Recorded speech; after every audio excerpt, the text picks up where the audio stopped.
Kia ora te whānau, Grant Whitbourne back again for another quick language lesson for you to help you on your journey in starting in te Reo Māori. So today we're going to look at a really quick lesson on commands. Commands being those things that we say to people to give an instruction or a direction.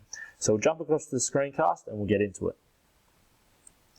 Now, look, fundamentally there's two differences in the commands that we say, and that being based on the amount of syllables in the words, and depending on the syllables, whether there's up to 2 syllables or whether there's 3 or more syllables, gives way for the way that we actually give the instruction, or the structure of how we give the command.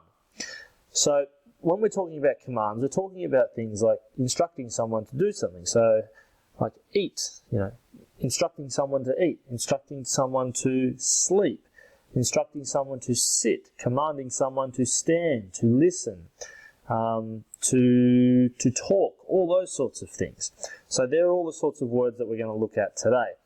Now first, like I said, we've got to break it up into the two separate sections. There's the 2-syllable words and the 3 or more syllable words. So first, for the 2-syllable words, 2 or less syllables, we have to always start them with e, the letter E. And then we follow it with the word for that action that we want that person to do, which then makes it a command. So in this case, I've said e tu, meaning stand. So when we say e tu, we're directing someone to stand. We're giving them the command to stand up. E noho, meaning to sit. So noho, 2 syllables, so that's sit. Oh, that's got the e in front of it. E moe is to sleep. So moe means sleep. E moe is the command for someone to sleep. Again, only 1 syllable in that, so it has the e preceding it. E kai, meaning to eat. E inu, meaning to drink. So all these short words, all these short commands with 2 or less syllables, we just need to add e in the front, and then suddenly it becomes a command when we're giving a direction to someone. So if you want your child to start eating, you'd say e kai, e kai. If you wanted them to sleep, e moe, e moe. If you want them to sit, e noho, e noho.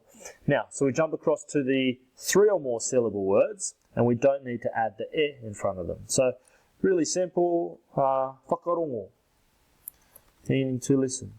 So it's a really simple way to instruct someone to listen. Whakarongo. Pānui. Meaning to read. Instructing someone to read. Pānui. So pānui. Pānui. What's another one? Kōrero. Kōrero. It's got 3 syllables. To speak or talk. Say talk. What's another one? Whakarongo, pānui, kōrero, hikoi. Hikoi meaning to walk. Hikoi, hikoi, hikoi. Then one more we can say, I can only think of the short ones now. Taihoa, meaning to wait. Taihoa, taihoa, with the 3 syllables. So that's it for this lesson, really quick. If we've got 2 or less syllables, we just add e to the front of this command. If we have 3 or more syllables, we drop the e altogether, and we're just saying the word as it is.